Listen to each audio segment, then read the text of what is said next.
میرے نبی نے فرمایا جو 3 جمعے مسلسل چھوڑ دیتا ہے وہ میری ملت سے خارج ہو جاتا ہے، میری امت سے خارج ہو جاتا ہے۔ تو میں اپیل کروں گا ان بہن بھائیوں سے جو نماز میں سستی کرتے ہیں، کم از کم جمعہ ضرور پڑھ لیا کریں۔ عورتوں پہ جمعہ فرض نہیں ہے، مردوں پہ فرض ہے۔ تو میں کہا کرتا ہوں جو دوست ملتے ہیں جی نماز نہیں پڑھی جاتی، تو میں ان سے کہتا ہوں ایک نماز 5 میں سے طے کر لو اور ایک جمعہ طے کر دو، 2 نمازیں شروع کر دو۔ جس نے بھی اس پہ عمل کیا وہ 5 وقت کا نمازی بن گیا۔ تو جمعہ کی نماز کے بعد جمعہ سے جمعہ تک کے جتنے گناہ ہوتے ہیں وہ اللہ تعالیٰ معاف فرما دیتے ہیں، اور جو جتنی جلدی جا کے بیٹھتا ہے امام کا خطبہ سننے کے لیے اس کو اتنا زیادہ اجر ملتا ہے۔ تو آج رمضان کا پہلا جمعہ ہے کہ ہم اس کا اہتمام کریں۔ رمضان المبارک میں جنگ بدر ہوئی، 17 رمضان جمعے کا دن، اور اللہ نے قیامت کو بھی جو قائم کرنا ہے جمعے کا دن۔ تو ہر دن اللہ کی بارگاہ میں بابرکت ہوتا ہے اگر ہم اس میں اللہ کی مان کے چل رہے ہیں، اور رمضان شریف میں خاص طور پر، اور پھر جمعہ ہو تو خاص طور پر اس میں ہم اپنی عبادت کو بڑھائیں۔ درود شریف جمعے کے دن کا مبارک عمل ہے کثرت سے درود شریف پڑھنا، اور 300 دفعہ جو درود شریف پڑھ لیتا ہے وہ کثرت میں شمار ہو جاتا ہے، اوپر کی کوئی حد انتہا نہیں ہے۔ ہمارے ایک رشتہ دار تھے، وہ انتقال ہو گیا، اللہ ان کو درجہ بلند کرے۔ وہ روزانہ ایک دن میں 10,000 دفعہ درود شریف پڑھا کرتے تھے، ہر وقت تسبیح ان کے ہاتھ میں ہوتی تھی، اور روزانہ 10,000 دفعہ درود شریف پڑھا کرتے تھے۔ تو میرے بہن بھائیوں، میرے عزیزوں، اللہ تعالیٰ نے ہمیں ہر نماز کی بڑی اہمیت بتائی ہے، ہر نماز کی، لیکن خاص طور پر جمعے کی بڑی فضیلت ہے، اور جمعہ بھی رمضان المبارک کا ہو تو اور زیادہ وہ باعث برکت ہے، قابل رحمت ہے۔ تو روزے کا بھی اہتمام ہو اور ساری نمازوں کا اہتمام فرمائیں، کوئی با جماعت پڑھنے کی کوشش کریں، کوئی جماعت سے رہ جائے تو پھر اس کو چھوڑیں نہیں، اسے ضرور پڑھ لیں، کہ نماز کی اللہ تعالیٰ نے جتنی تاکید قرآن میں کی ہے اور کسی کی اتنی تاکید نہیں کی۔ اور اللہ تعالیٰ نے 10 دفعہ اقیم الصلاۃ اقیم الصلاۃ اقیم الصلاۃ وآتوا الزکاۃ، تو 10-12 دفعہ اللہ نے قرآن میں براہ راست حکم کیا اقیم الصلاۃ وآتوا الزکاۃ۔ اور ادھر اللہ پاک کی رحمت کے دروازے کھلے ہوئے ہیں، اللہ کا عرش پہلے آسمان پر ہے، جنت کے دروازے کھل چکے ہیں، جہنم کے دروازے بند ہو چکے ہیں۔ اور میرے نبی کا فرمان ہے کہ اگر میری امت کو پتہ چل جائے رمضان کیا ہے تو تمنا کریں گے کہ سارا سال ہی رمضان ہو، اتنی اللہ کی رحمت ہوتی۔ اللہ نے فضل فرمایا، صرف 1 مہینے کے لیے ہمیں اللہ تعالیٰ نے اس کا پابند کیا۔ تو میرے بھائی بہنوں، اس مہینے کو قیمتی بناؤ، کسی سے ہم لڑے ہوئے ہیں ہم صلح کر لیں، مرنے والے سے پوچھو کہ لڑائی کا کیا نقصان ہوتا ہے، مرنے والے سے پوچھو دنیا کی دوڑ کا کیا نقصان ہوتا ہے، مرنے والے سے پوچھو ماں باپ کی نافرمانی کا کیا انجام ہوتا ہے۔ امام بخاری رحمۃ اللہ علیہ نے ایک واقعہ نقل کیا ہے کہ ایک گاؤں میں ایک نوجوان کو دفن کیا گیا، تو عصر کے بعد اس کی قبر پھٹتی اور وہ قبر سے نکلتا، اور اس کا چہرہ گدھے کا ہوتا تھا، اور وہ 3 دفعہ گدھے کی آواز میں آواز نکالتا تھا، پھر وہ قبر میں گرتا تھا، قبر مل جاتی تھی۔ تو لوگوں نے اس کی ماں سے پوچھا کہ یہ کیا چکر ہے؟ تو اس کی ماں نے بتایا کہ شرابی تھا، شراب پیتا تھا، تو میں اسے روکتی تھی نہ پیا کر، تو آگے مجھے کہتا تو کیا گدھے کی طرح آوازیں نکالتی رہتی ہے، مجھے نہ سنایا کرو۔ تو اللہ تعالیٰ نے تھوڑا سا اس کا انجام دکھا دیا کہ ماں باپ کو اس طرح تکلیف دینے سے کیا ہوتا ہے۔ تو بھائیو، ایک تو ہم نماز کو زندہ کریں۔ میرے نبی نے کہا جعلت قرۃ عینی فی الصلاۃ، نماز روزے سے بڑا فرض ہے، میری آنکھوں کی ٹھنڈک نماز میں ہے۔ اور جب آپ دنیا سے تشریف لے جا رہے تھے تو آپ نے پورے دین کو 2 لفظوں میں بیان کیا، ایک ہے حقوق اللہ، ایک ہے حقوق العباد، اور ایک ہے بندگی اور ایک ہے معاشرت۔ تو آپ نے فرمایا الصلاۃ، جب آپ دنیا سے تشریف لے جا رہے تھے آپ نے حضرت اما عائشہ رضی اللہ عنہ علیہ السلام کے سینے پر یوں سر رکھا ہوا تھا، اس طرح کر کے ایسے، اور اما عائشہ نے آپ کو سہارا دیا ہوا تھا، اپنے سینے پر لٹایا ہوا تھا۔ تو آپ فرما رہے تھے الصلاۃ وما ملکت ایمانکم، میری امت ایک نماز نہ چھوڑنا، اور ایک میری امت کے غریب طبقے پر رحم کرنا، ان کے ساتھ آسانی کا سلوک کرنا، ان پر سختی نہ کرنا، ان سے نرمی کا سلوک رکھنا۔ پھر الصلاۃ وما ملکت ایمانکم، نماز نہ چھوڑنا، نماز نہ چھوڑنا، نماز نہ چھوڑنا۔ اور آخری الفاظ بھی یہی تھے، الصلاۃ الصلاۃ الصلاۃ، نماز نماز نماز۔ پھر فرمایا اللہم الرفیق الاعلی۔ والیہ ہوتا ہے، وہ عام طور پہ ایک میٹھا زہر ہے جو اس بیچارے کو پلا دیا جاتا ہے، اس کی حیثیت سے بڑھ کر اس کا تعارف کرایا جاتا ہے، اس کی حیثیت سے بڑھ کر اس کی تعریف کی جاتی، وہ پھر یہ سمجھنے لگتا ہے شاید میں واقعی ایسا ہی ہوں، پھر وہ اللہ کی نظروں سے گرنا شروع ہو جاتا ہے۔ اس لیے میں یہ ایک بات تو آپ سب حضرات کی خدمت میں عرض کروں گا، آج تو اللہ کو کوئی نہیں جانتا، میں کون ہوں جسے ہر کوئی جانتا ہے کہ مولانا طارق جمیل تعارف کے محتاج نہیں، میں تو ایک گندے نطفے سے بنا ہوا انسان، کل کو مٹی آج بھی مٹی، مٹ جانے والی شے۔ آج کی دنیا تو ایسی غفلت کی دنیا ہے کہ اللہ کوئی نہیں پہچانتا۔ اس وقت تو اللہ بھی محتاج تعارف ہو چکے ہیں۔ محتاج کا لفظ میرے آپ کے لیے نہ کہ اللہ کی ذات، کہ اللہ تو ہر چیز سے پاک ذات ہے، لیکن جو اس کو مانتے ہیں آج وہ بھی اللہ کو نہیں جانتے کہ اللہ کون ہے۔ تو میں اور آپ تو بڑے چھوٹے انسان ہیں، ہماری کوئی حیثیت نہیں ہے۔ تعارف ضرور کروایا جائے اور بڑے نپے تلے الفاظ کے ساتھ، جس سے اگلے کا مزاج خراب نہ ہو، بلکہ وہ بھی اپنی حیثیت میں رہے، اپنے دائرے میں رہے۔ ہمارے استاد صاحب رحمۃ اللہ علیہ جن سے بخاری پڑھی، وہ فرمایا کرتے تھے علم کی 2 قسمیں ہیں، ایک وہ جو کسی کے ذریعے سے حاصل ہو، اس کو کہتے ہیں حصولی، حاصل ہوا، ایک وہ جو میں خود جانتا ہوں، اسے کہتے ہیں وجودی۔ وزن میں وجودی علم کی طاقت حصولی علم سے زیادہ ہوتی ہے۔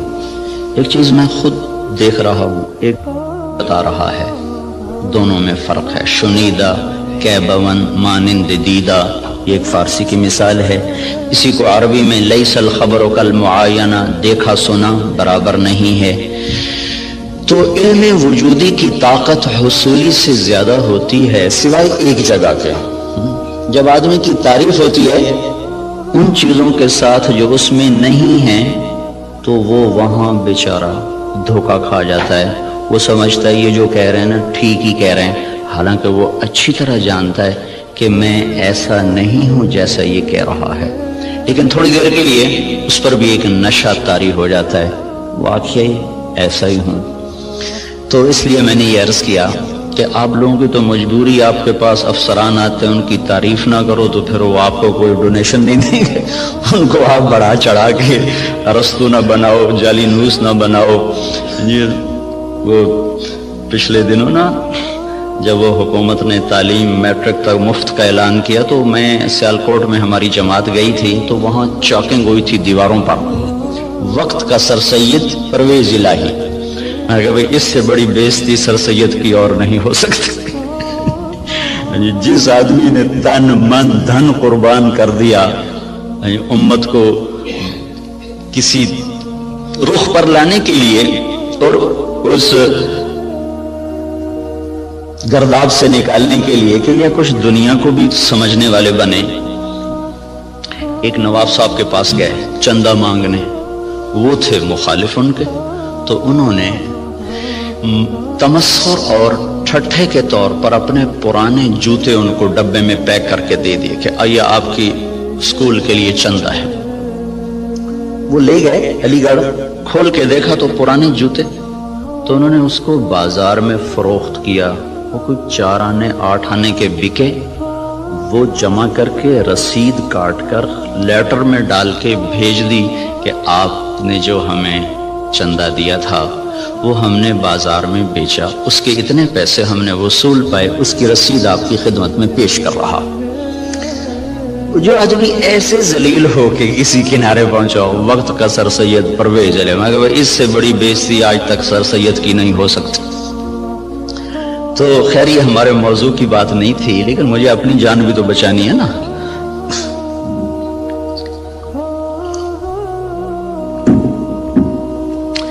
اللہ تبارک و تعالیٰ نے ہمیں ایک ذہن دیا ہے۔ اس وقت ذہن یہ ہے کہ ہم اپنی محنت کا کماتے ہیں، محنت کا کھاتے ہیں، جو کماتے ہیں جو مرضی کریں، یہ ایک ذہن جس کو ہم سرمایہ داری کا نظام کہتے ہیں۔ یہ 1925 میں ایک شخص پیدا ہوا تھا وہاں گلاسکو کا، اس نے یہ نظریہ دیا تھا، اس نے کتاب لکھی دی دی ویلتھ آف نیشن، تو اس میں اس نے یہ نظریہ دیا تھا کہ آدمی کو کمانے میں آزاد ہونا چاہیے، جو جیسے مرضی کمائے، اس سے مال کی دوڑ لگے گی اور لوگوں کے پاس سرمایہ وافر ہو جائے گا۔ ایڈورڈ سمتھ اس کا نام تھا۔ اس کے مقابلے میں ایک نظریہ تھا جو کارل مارکس نے دیا کہ سب کچھ نیشن کا ہے، حکومت کا ہے، کسی کا کوئی حق کوئی نہیں، حکومت اس کو صحیح طور پر تقسیم کرے گی۔ یہ 2 غلط نظریے دنیا میں چلے، ایک ختم ہو گیا، ایک قریب المرگ ہے، ختم ہونے پر ہے۔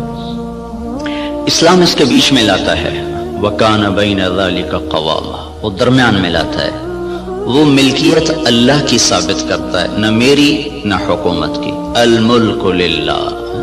ہمارے نبی جب صبح اٹھتے تھے نا تو آپ ایک دعا مانگا کر، صبح اٹھتے ہی اصبحنا واصبح الملک للہ والکبریاء والعظمۃ للہ والخلق والامر واللیل والنہار وما سکن فیہما للہ وحدہ اللہم اجعل اول هذا النہار صلاحا واوسطہ فلاحا وآخرہ نجاحا اسألک خیر الدنیا والآخرۃ یا ارحم الراحمین۔ ہمارے نبی نے جو ہمیں دعائیں سکھائی ہیں وہ بھی معجزات نبوت میں سے ہیں کہ اتنے خوبصورت اسلوب میں اللہ سے بات کرنا اور مختصر کلمات میں سب کچھ مانگ لینا، یہ صرف نبی سکھا سکتا ہے اور کوئی نہیں سکھا سکتا۔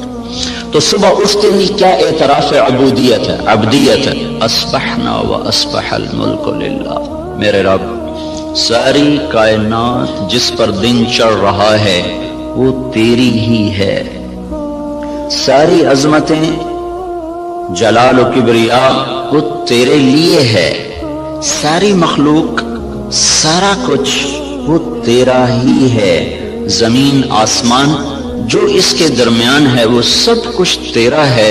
جب سب کچھ تیرا ہے میں تیرا محتاج بن کر تجھ سے سوال کرتا ہوں، یا اللہ اس دن کا اول وہ فلاح بنا دے اور اس کے درمیان کو صلاح بنا دے، اس کے آخر کو نجات بنا دے۔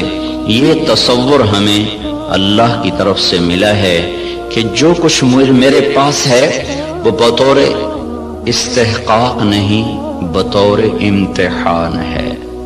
یہ 2 لفظوں میں راستے جدا ہو جاتے ہیں۔ میرے پاس جو کچھ ہے بطور استحقاق نہیں، بطور امتحان ہے۔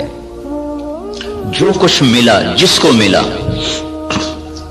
دینے والا کوئی اور ہے اور دیا جا رہا ہے اس کے امتحان کے لیے، اور عنقریب یہ اس سے واپس لے لیا جائے گا اور پھر اس کو ایک بہت بڑی عدالت میں پیش کیا جائے گا، پھر وہاں اس کے اچھے اور برے اعمال کو تولا جائے گا، پھر اس پر یا ہمیشہ کے لیے جنت کا فیصلہ ہوگا یا ہمیشہ کے عذاب اور جہنم کا فیصلہ ہوگا۔ ہمیں یہ بنیاد دی گئی ہے، ہم اس پر اپنی زندگی کی عمارت کو تعمیر کرتے ہیں۔ وہ بادشاہ وقت بھی ہے، تو اگر وہ دین کو سمجھتا ہے تو وہ کبھی یہ دعویٰ نہیں کرے گا کہ ملک میرا ہے۔ یہ دعویٰ فرعونی ذہن کے لوگ کرتے ہیں، الیس لی ملک مصر وہذہ الانہار تجری من تحتی افلا تبصرون، مصر میرا ہے، نہریں میری ہیں، میں جو چاہے مرضی کروں۔ اس کے بدلے میں جس کو اللہ تعالیٰ ایمان کی دولت دیتا ہے وہ کہتا ہے ملک اللہ کا ہے، میں تو امانت دار ہوں، حکومت اللہ کی ہے، میں تو امانت دار ہوں، میں تو اس میں خیانت نہیں کر سکتا۔ عمر بن عبدالعزیز کے بچوں نے ماں سے کہا کپڑے چاہیے، عید آ رہی، انہوں نے خاوند سے کہا، اور عمر بن عبدالعزیز 3 بر اعظم پر حکمران ہیں، میں بیت المال ایسا بھرا کہ نہ بعد میں کبھی بھرا نہ پہلے کبھی بھرا۔ تو انہوں نے بیوی نے عرض کیا کہ بچے کپڑے مانگ رہے ہیں، تو انہوں نے فرمایا میرے پاس تو پیسے کوئی نہیں۔ اس سے پہلے خلفاء نے خزانے کو استعمال کیا جیسے چاہا، انہوں نے اپنا سمجھ لیا تھا، دھوکہ کھا گئے۔ ایک ایمان والا آیا، اللہ سے ڈرنے والا آیا، اس نے کہا الملک للہ، کہا فاطمہ یہ تو دولت میری نہیں ہے، یہ تو امانت ہے، میرے پاس پیسے نہیں، میں کپڑے کہاں سے لے کر دوں؟ بیوی نے کہا اگلے مہینے کی تنخواہ ایڈوانس لو، میں اس سے کپڑے سی لوں گی، روٹی کا خرچہ میں گھر بیٹھے مزدوری کر کے نکال لوں گی۔ چلنے گئے، ہاں یہ میں کر سکتا ہوں۔ تو انہوں نے اپنے خزانچی کو بلا کے فرمایا کہ ہمیں اگلے مہینے کا خرچہ، اگلے مہینے کی تنخواہ ہمیں ایڈوانس دے دی جائے۔ تو خزانچی نے کہا اب مجھے اگلا مہینہ زندہ رہنے کی ضمانت دے دے، میں آپ کو تنخواہ دے دیتا ہوں۔ تو وہ چپ کر کے واپس آ گئے اور اپنی بیوی سے کہا فاطمہ، یہ فاطمہ عبد الملک کی بیٹی ہے، یہ عورت دنیاوی نسبت کے لحاظ سے اس جیسی معزز خاتون دنیا میں آج تک نہیں آئی، آئندہ کوئی آئے جائے تو پتہ نہیں، آج تک دنیاوی نسبت کے لحاظ سے اس خاتون جیسی کوئی عورت نہیں پیدا ہوئی۔ اس کا دادا بادشاہ تھا، اس کا باپ عبد الملک بادشاہ تھا، اس کے 4 بھائی ولید، سلیمان، یزید، ہشام، چاروں بادشاہ بنے، اس کا خامد عمر بن عبدالعزیز وہ بادشاہ بنا۔ یہ عورت 7 نسبتوں سے شہزادی تھی، دادے سے لے کر باپ، 4 بھائی، خامد، ایسی نسبت کی عورت آج تک نہیں پیدا ہوئی۔ اسے فرمایا فاطمہ بچوں سے کہہ دو کہ تمہارا باپ کپڑے لے کے نہیں دے سکتا، الملک للہ، ملک اللہ کا ہے۔ جب عید ملنے کے لیے خاندان کے لوگ آئے، بنو امیہ بڑے زوردار لوگ گزرے ہیں، تو جب لوگ آئے تو خاندان کے لوگ آئے تو بچے بھی ملنے کے لیے آئے، تو ان کے وہی خستہ حال کپڑے تھے۔ تو عمر کہنے لگے بیٹو تمہیں آج صدمہ تو ہوگا کہ تمہارے باپ نے تمہیں کپڑے لے کر نہیں دیے، اور آج تم اوروں کے سامنے کھڑے ہونے میں کچھ سبکی محسوس کر رہے ہو۔ تو ان کے بیٹے نے کہا عبد الملک نے کہ نہیں ابا جان، آج ہم عزت محسوس کر رہے ہیں کہ ہمارے باپ نے خیانت نہیں کی، ہم آج عزت محسوس کر رہے ہیں، ہمارے باپ نے خیانت نہیں کی۔ تو یہ نظریہ اسلام ہے کہ ملک اللہ کا ہے، جو کچھ دیتا ہے اللہ دیتا ہے، اور وہ بطور امتحان دیتا ہے، اور ہم اس میں امین ہیں، ہم اس میں امین ہیں، اور اس کو ہم ایسے استعمال کریں گے جیسے اللہ چاہتا ہے۔ ہم اسے ایسے استعمال نہیں کر سکتے جس سے میرا اللہ ناراض ہو یا اللہ کا رسول ناراض ہو اور اس کے سامنے مجھے شرمندگی اٹھانی پڑے۔ اسی کو اس آیت میں بیان کیا گیا، افرأیتم ما تحرثون، یہ جو تم ریسرچ کر رہے ہو، اانتم تزرعونہ ام نحن الزارعون، یہ تمہارا اللہ تمہیں راہیں سجاتا ہے کہ تم اپنی طاقت سے کرتے ہو۔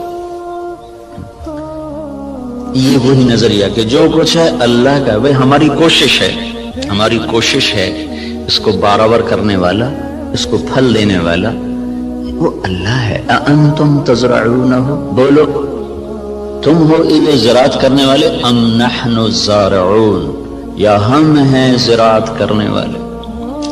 ان اللہ فالق الحب والنوا، کسی سائنسدان میں یہ طاقت ہے کہ زمین میں پڑے ہوئے دانے کو پھاڑ کے دکھا دے؟ کسی میں یہ طاقت ہے کہ وہ جڑوں کو اپنے حکم کے ساتھ چلانا شروع کرے، وہ تنے کو اپنی طاقت سے اٹھانا شروع کرے؟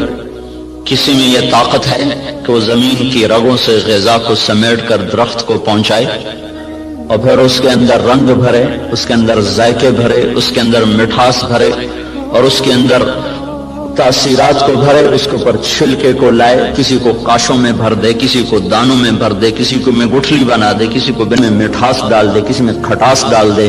تو آسمان والا دعویٰ کر رہا ہے لو نشاء لجعلناہ حطاما، میں چاہوں تو تمہاری کھڑی کھیتیوں میں سے پھل کھینچ دوں اور کھڑی کو بھوسا بنا دوں، فظلتم تفکہون، بیٹھے باتیں کرتے رہ جاؤ۔ انا لمغرمون، ارے قرضے چڑھ گئے بھائی، بل نحن محرومون، بلکہ سب کچھ ہی گیا، مول ہی گیا۔ تو یہ ہمیں نظریہ قرآن دیتا ہے کہ ہم جو کچھ کرتے ہیں وہ اللہ کی امانت ہے، تائید ربانی شامل حال ہے، اللہ کا ہم ساتھ ہے، تب یہ قدم ہمارے اٹھتے ہیں۔ اس نظریے والے کی تحقیق اور ریسرچ پر بھی وہی کچھ ہوتا ہے جو ایک کافر کی ریسرچ پر ہوتا ہے۔ تو فرق کیا ہے؟ اس نظریے کے ساتھ ایوب ریسرچ آنا اور اللہ کے انکار کے ساتھ کسی لیبارٹری میں جانا، نتیجہ تو دونوں کو اللہ دے دیتا ہے، اس کو بھی دے دیتا ہے، اس کو بھی دے دیتا ہے۔ تو لیکن اس کا فرق کیا ہے؟ اس کا فرق پڑتا ہے عملی زندگی میں کہ جو آدمی اپنا سب کچھ کر کے چلتا ہے پھر وہ آزاد ہو کے چلتا ہے، وہ اپنی ترتیب زندگی میں نہ اللہ کو پہچانتا ہے نہ اس کے رسول کو پہچانتا ہے، اور جو اسے اللہ کی امانت سمجھ کے چلتا ہے اس کی ترجیحات تبدیل ہو جاتی، وہ اللہ اس کے رسول کو سامنے رکھ کر چلتا ہے اور وہ آخرت میں اس جواب دہ ہونے کے احساس سے چلتا ہے۔ یہ دو سوچ ترجیحات کو تبدیل کر دیتی ہے، ان کی سوچ اور طرف چلی جاتی ہے، وہ حرص و ہوس کے بندے بن جاتے ہیں، اللہ اس کے رسول سے غافل ہو جاتے ہیں۔ یہ قدم قدم پہ لرز لرز کے چلتا ہے، کانپ کانپ چلتا ہے۔ یہ عملی زندگی میں پھر یہ نظریہ طاقتور بن کے انسانیت کو صحیح رخ پر لاتا ہے، جو آپ کے ڈاکٹر صاحب نے فرمایا کہ ہم ذلت و پستی کا شکار ہیں۔ وجہ دین سے دوری ہے، دین سے دوری کی وجہ نظریات کمزور ہو چکے ہیں، تصورات کی دنیا میں اللہ نہیں بس رہا، اللہ کا رسول نہیں بس رہا، جنت اور جہنم کا تصور موجود نہیں ہے، اس لیے قدم بہک گئے، راستوں سے بھٹک گئے، ترتیب ساری الٹی ہو کے رہ گئی۔ تو اللہ تعالیٰ ہمیں یہ ذہن دیتا ہے تم اگاتے ہو کہ اللہ اگاتا ہے۔ جہاں آپ کی ساری زراعت فیل ہو جائے، انس رضی اللہ تعالیٰ عنہ کو ان کی ماں لے کر آئیں، یا رسول اللہ آپ کا بچہ ہے، آپ کی خدمت کرے گا، اس کے لیے دعا کرنا۔ تو آپ نے فرمایا اللہم بارک لہو فی عمرہ و مالہ، اللہ اس کے مال میں عمر میں برکت دے دے۔ تو انس رضی اللہ تعالیٰ عنہ فرمایا کرتے تھے کہ اللہ تعالیٰ نے مجھے اتنی زندگی دے دی کہ اب میں زندگی سے تنگ آ گیا، اللہ کے نبی نے لمبی عمر کی دعا دی۔ ساری دنیا میں کھجور کا پھل سال میں ایک دفعہ پھلتا ہے، کھجور کا درخت، لیکن انس رضی اللہ تعالیٰ عنہ کا باغ سال میں 2 دفعہ پھل دیتا تھا۔ وہ گرمی میں بھی پھل لیتا تھا، سردیوں میں بھی پھل لیتا تھا، نہ ٹیکنالوجی تھی، نہ سائنس، نہ کچھ، صرف اللہ کے نبی کی دعا تھی کہ یا اللہ اس کے رزق میں برکت عطا فرما۔ تو ان کے پھل سال میں 2 دفعہ آتے تھے۔ وہ کھجور تو ویسے ہی بہت دیر کے بعد پھل لیتی ہے۔ سلمان فارسی آئے کہ یا رسول اللہ آزادی تو ملی پر نہ ملنے کے برابر کا، کیوں؟ کہ وہ یہودی نے کہا ہے 100 پودے کھجور کے لگاؤ، جب وہ پھلدار ہو جائیں پھر تمہیں آزاد کروں گا۔ اب کھجور جلدی پھل لینے میں آ جاتی ہے، وہ تو وہی دور تھا جو پرانے زمانے کی کھجوریں تھی جو چڑھ کوئی 10 سال کے بعد پھل دینا شروع کرتی تھی۔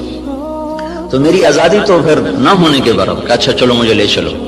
3-4 سال پہلے وہ جگہ میں دیکھنے گیا تھا جہاں وہ باغ تھا. انہوں نے باڑ لگائی ہوئی ہے اس کے چاروں طرف. باغ تو نہیں ہے, وہ خالی جگہ پر ہے وہاں موجود. تو آپ نے کھجور اٹھاتے اور لگا دیتے, کھجور اٹھاتے لگا دیتے. سال کے اندر اندر ساری کھجوریں بڑھ کے پھل دینے لگے. صرف 1 سال. ایک کھجور اٹک گئی. یا رسول اللہ, ایک کھجور نہیں اٹکی. کیا ہوا؟ تو حضرت عمر بولے یا رسول اللہ وہ میں نے لگائی تھی. کہ تیرا بھلا تو نے کیوں لگائی تھی؟ پھر آپ تشریف لے گئے, پھر آپ نے اپنے ہاتھ سے لگایا, سال کے اندر وہ پھلدار ہو گئی. اب یہاں ساری سائنس بھی فیل ہے, ٹیکنالوجی بھی فیل ہے. انتم تزرعونہ ام نحن الزارعون, تم اگاتے ہو کہ تمہارا اللہ اگاتا ہے, تم زراعت کرتے ہو کہ تمہارا اللہ کرتا ہے. زراعت کو پانی کے ساتھ جوڑا ہے تو اللہ تعالیٰ فرمایا افرأیتم الماء الذی تشربون انتم انزلتموه من المزن ام نحن المنزلون. یہ پانی تم بارش کا برساتے ہو کہ تمہارا اللہ برساتا ہے. بارش نہ ہو تو آپ مجھ سے زیادہ جانتے ہیں کہ زمین کا پانی, دریاؤں کا پانی وہ تاثیر نہیں رکھتا جو اللہ نے بارش کے پانی میں تاثیر رکھی. زندگیوں کو زندگی مل جاتی ہے. وَتَرَى الْأَرْضَ حَامِدًا وَتَرَى الْأَرْضَ خَاشِعًا, 2 لفظ قرآن استعمال کرتا ہے. زمین کو دیکھو وہ ایسے پھٹی پڑی ہوتی ہے, حامدہ, اس کا ظاہر ختم ہو چکا ہوتا ہے. وَتَرَى الْأَرْضَ خَاشِعًا, اندر باہر سے زمین برباد ہوتی ہے. تو پھر ایک دم اللہ تعالیٰ آسمان سے پانی برساتا ہے. جب آسمان سے پانی اترتا ہے اہتزت وربت وانبتت من کل زوج بہیج, تو بارش سے زمین وجد میں آ جاتی ہے, رقص میں آ جاتی ہے. اہتزت جیسے خوشی سے لوگ جھومنے لگتے ہیں, ایسے جب تمہارا رب آسمان سے بارش برساتا ہے تو زمین خوشی سے جھومنے لگتی ہے کہ اللہ تعالیٰ اس میں وہ کچھ اتارتا ہے جو انسان کے بس میں نہیں ہے. تو زراعت کے نیچے پانی کو اللہ تعالیٰ لے کر آئیں کہ یہ تم نے اتارا کہ تمہارے رب نے اتارا. لو نشاء جعلناہ اجاجا, اگر میں چاہوں تو دنیا کے سارے میٹھے پانی کو کڑوا کر دوں تو پھر کیا کرو گے؟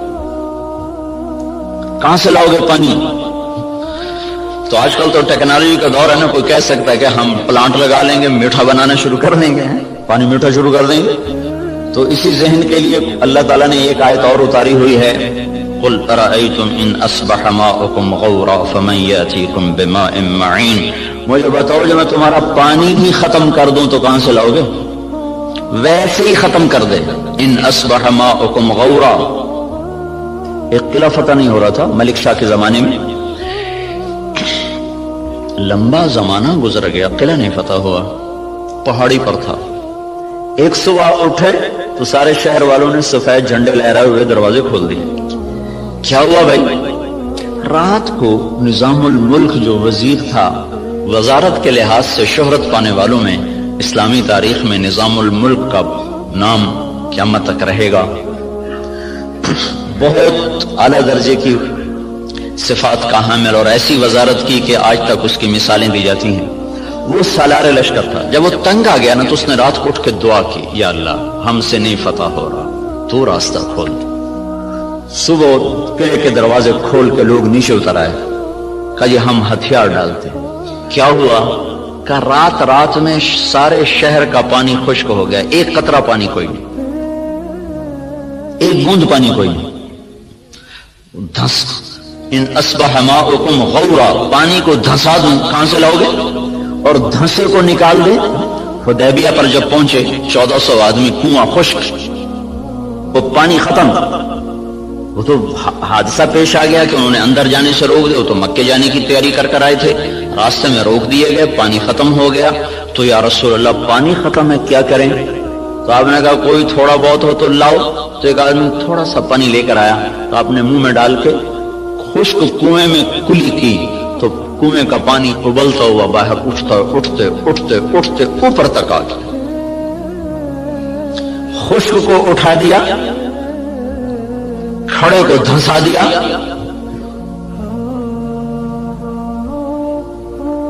ایک شخص جا رہے, ابو الحسن نام مجھے پوری طرح یاد نہیں, راستے میں تھے جنگل میں, پیاس لگی, پانی کی تلاش میں کنویں پر پہنچے، دیکھا تو پانی نیچے، تو انہوں نے اپنے موزے کو اتارا، جوتے کو اتارا، وہ لمبا جوتا ہوتا تھا، اس کو پگڑی سے باندھ کر نیچے لٹکایا تو پانی نیچے تھا، وہاں تک جوتا نہیں جا سکا، تب پریشان ہو کے بیٹھ گئے، اب کیا کروں، پیاس سے جان جا رہی۔ اتنے میں کہ ہرن دوڑتا ہوا آیا، اس نے آ کر تیزی کے ساتھ پہلے یوں نیچے نظر دوڑائی تو پانی بہت نیچے، پھر سیدھا ایسے آسمان کو دیکھا، ایسے یوں دیکھنا تھا کہ پانی فوارہ مارتا ہوا منڈیر کے ساتھ آ کے لگ گیا۔ تو اس نے پیا، انہوں نے بھی پیا، تو ان کو دل میں خیال آیا یہ کیا چکر ہے، یہ جانور اس کے لیے اتنا اکرام اور میں انسان اور ایمان والا، میرے لیے تو یہ ہوا نہیں، جانور کے لیے یہ ہو گیا۔ تو ایک آواز سنی تو رسی اور ڈول کے سہارے ڈھونڈتا رہا، اس نے سیدھا اپنے رب کو پکارا، اللہ پکارنے والوں کی ایسے ہی سنتا ہے۔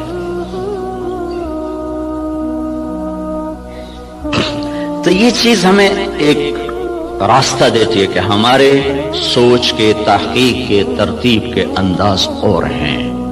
اللہ تعالیٰ جن چیزوں کو ہمارے اوپر لازم کرے گا انہیں ہمیں کرنا ہوگا۔ نماز اذان کے بعد بھی ڈاکٹر صاحب دفتر میں بیٹھے ہوں، ریسرچ کر رہے ہوں، تو یہ ساری ریسرچ زہر حلاحل ہے، اب اس کا انسانی خدمت سے تعلق ختم ہو چکا ہے۔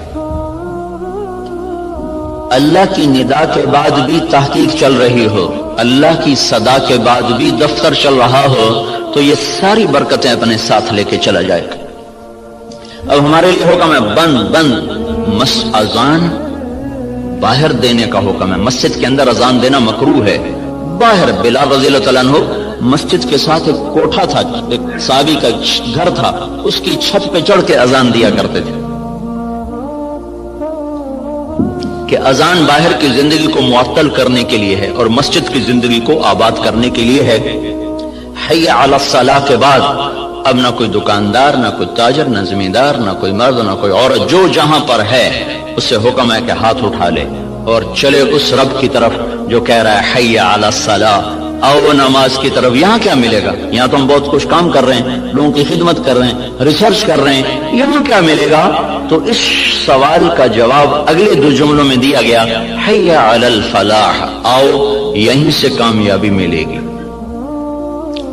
میں چند دن پہلے گیا تھا، ذرا یونیورسٹی وائن کو قصہ سنایا تھا، ابن سینا رحمت اللہ علیہ، وہ طب کی دنیا میں یعنی نبی کہلاتے ہیں کہ ان پر طب کا الہام ہوتا تھا۔ اس شخص کا بنایا ہوا نظام طب اور اس کے قوانین آج بھی معتبر اور مستند سمجھے جاتے ہیں۔ 600-700 برس پہلے وہ شخص گزرا ہے جب اتنے آلات نہیں تھے، لیکن اس شخص میں ایک صفت تھی، جب کسی مسئلے میں اٹک جاتے تھے اور نہیں سمجھ میں آتا تھا تو چھوڑ کے نفل کی نیت باندھ کے کھڑے ہو جاتے اور سجدے میں سر رکھ کر کہتے اے رب میرے اوپر اس مسئلے کو واضح فرما دے۔ سجدے میں پڑھ نفل کی نیت باندھ کے سجدوں میں سر رکھ، اے میرے رب میں جاہل ہوں، میرے اوپر اس چیز کو منکشف فرما۔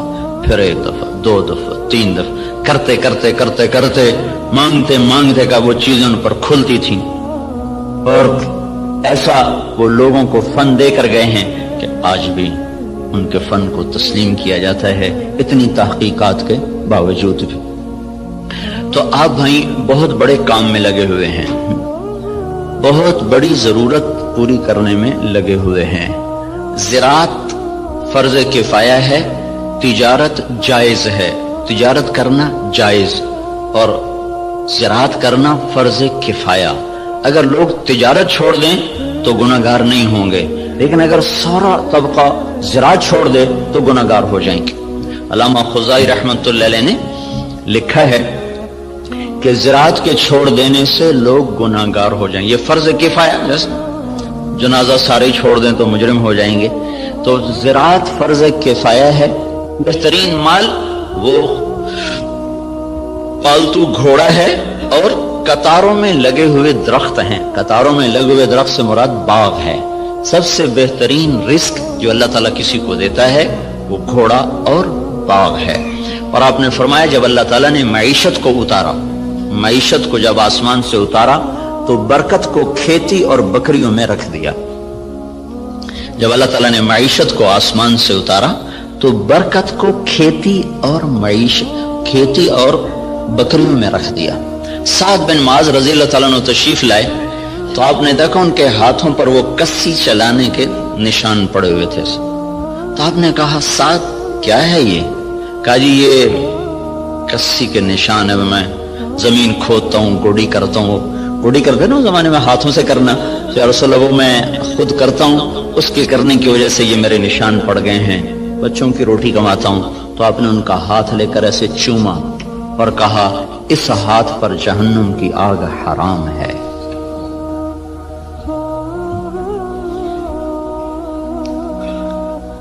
تو آپ ایک بہت بڑے شعبے سے منسلک ہیں جو، اور اللہ تعالیٰ کے محبوب صلی اللہ علیہ وسلم کو باغ بہت پسند ہے. آپ اکثر جا کر انصار مدینہ کے باغ میں بیٹھا کرتے تھے.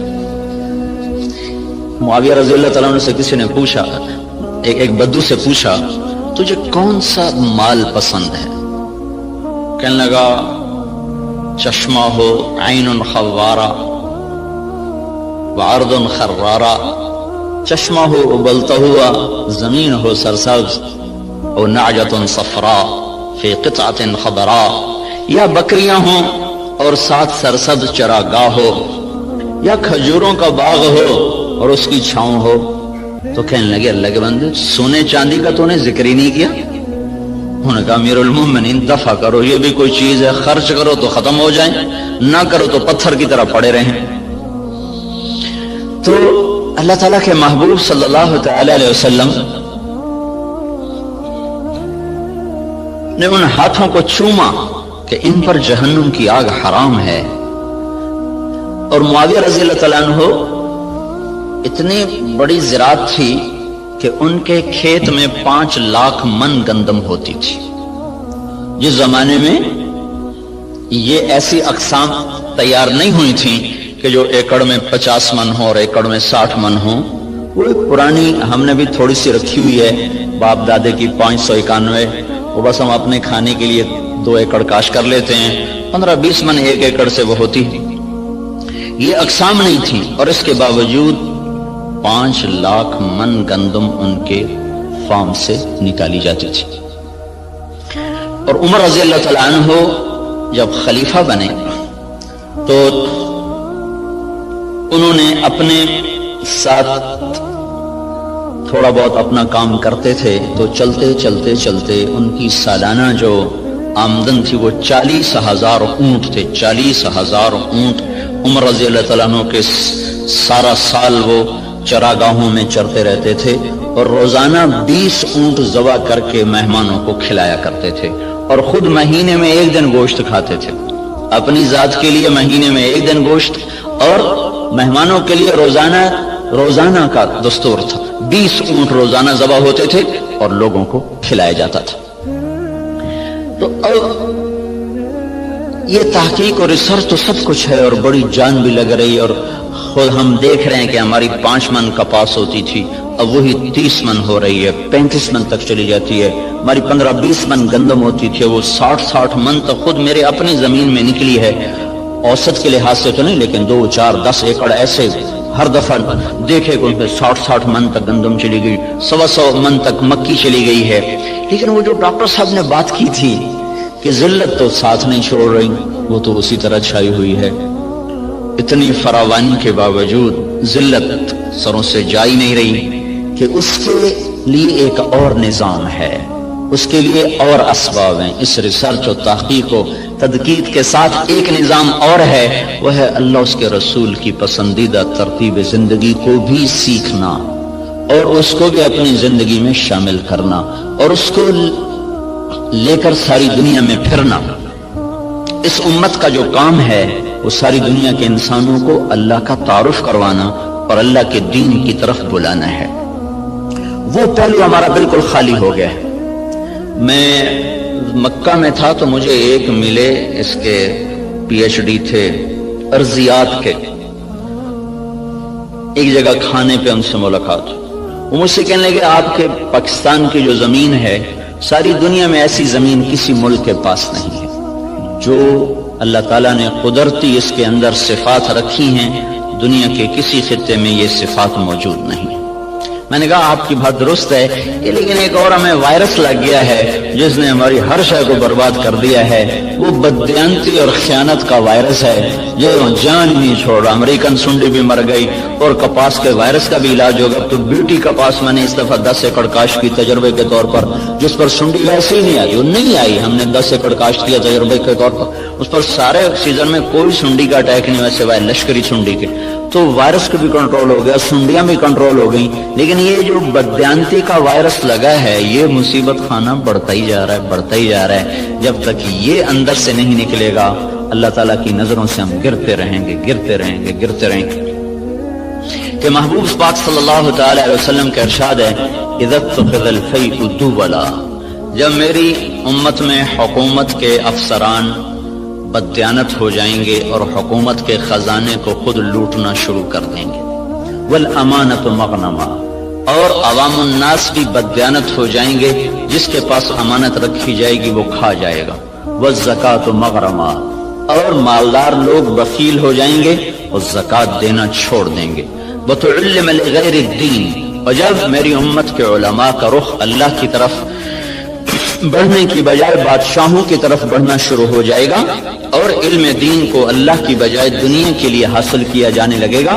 وَأَطَاعَ الرَّجُلُ زَوْجَتَهُ، اور لوگ بیویوں کے فرما بردار ہو جائیں گے، وَعَقَّ أُمَّهُ، اور ماؤں کے نافرمان ہو جائیں گے، اور ادنا صدیقہ، دوست کو دیکھ کر باہیں پھیلا کر گلے سے لگائیں گے، وَأَقْصَى أَبَاهُ، باپ کو دیکھ کر ان کو دھکا دے کے راستے سے ہٹا دیں گے، وَصَادَ الْقَبِيلَةَ فَاسِقُهُمْ، قبیلے کا سردار نافرمان ہوگا، وَأُكْرِمَ الرَّجُلُ مَخَافَةَ شَرِّهِ، ایک دوسرے کو اکرام کر کے بھی آپس میں بغض رکھا ہوا ہوگا، مسکرا کر بھی ملنا ہوگا، اندر میں نفرت بھی ہوگی، ایک دوسرے کے شر سے بچنے کی ہر ایک کی نیت ہوگی، وَكَانَ رَئِيسُ الْقَوْمِ أَرْذَلَهُمْ، بڑے بڑے کلیدی عہدوں پر نکمے لوگوں کو بٹھا دیا جائے گا، نااہل لوگوں کو بٹھا دیا جائے گا، وارتفعت الاصوات فی المساجد، مسجدوں میں لڑائیاں شروع ہو جائیں گی اور فرقہ واریت کی آگ بھڑک اٹھے گی، وظہرت القینات والمعازف، اور گانے والیاں معزز اور محترم ہو جائیں گی اور گانے والیاں عام ہو جائیں گی، اور موسیقی چاروں طرف پھیل جائے گی اور موسیقی کے آلات ہر طرف عام ہو جائیں گے، وشربت الخمور، اور شراب عام ہو جائے گی، ولبس الحریر، اور مالدار لوگ مرد ریشم استعمال کریں گے، ولان آخر هذه الامت اولها، اور اس امت کے آج کے لوگ پہلے لوگوں کو جاہل، ان پڑھ، اس قسم کے القابات سے نوازیں گے۔ جب میری امت میں یہ سب کچھ ہوگا، جب یہ سب کچھ ہوگا تو پھر کوئی دوا کارگر نہیں، کوئی طبیب کارگر نہیں، کوئی تدبیر سرے نہ پہنچے گی۔ پھر کیا ہوگا؟ فَلْيَرْتَقِبُوا عِنْدَ ذَلِكَ رِيحًا حَمْرَاء وَزَلْزَلَةً وَمَسْخًا وَقَذْفًا وَخَسْفًا وَآيَاتٍ مُتَتَابِعَاتٍ، پھر میری امت پر زلزلے آئیں گے، پھر میری امت پر ہوائیں پاگل بن کے ٹوٹ پڑیں گی، پھر ان کو زمین میں دھسا دیا جائے گا، پھر ان پر پتھروں کی بارش ہوگی، پھر ان پر اوپر نیچے عذاب کے کوڑے برسیں گے، اس طرح عذاب آئیں گے جیسے تسبیح ٹوٹ جائے اور اس کے دانے ٹپ ٹپ ٹپ گرتے ہیں، ایسے اوپر نیچے اللہ کی طرف سے تنبیہات کا ایک نظام چلے گا۔ جب تک ان برائیوں سے یہ نکلیں گے نہیں، اس وقت تک انہیں کوئی اللہ کے ہاں عزت نہیں دلا سکتا، نہ یہ دنیا بنا سکتے نہ یہ آخرت بنا سکتے۔ کافر اور ہم میں فرق ہے، وہ جو مرضی کریں، اگر وہ دنیا کے اسباب کو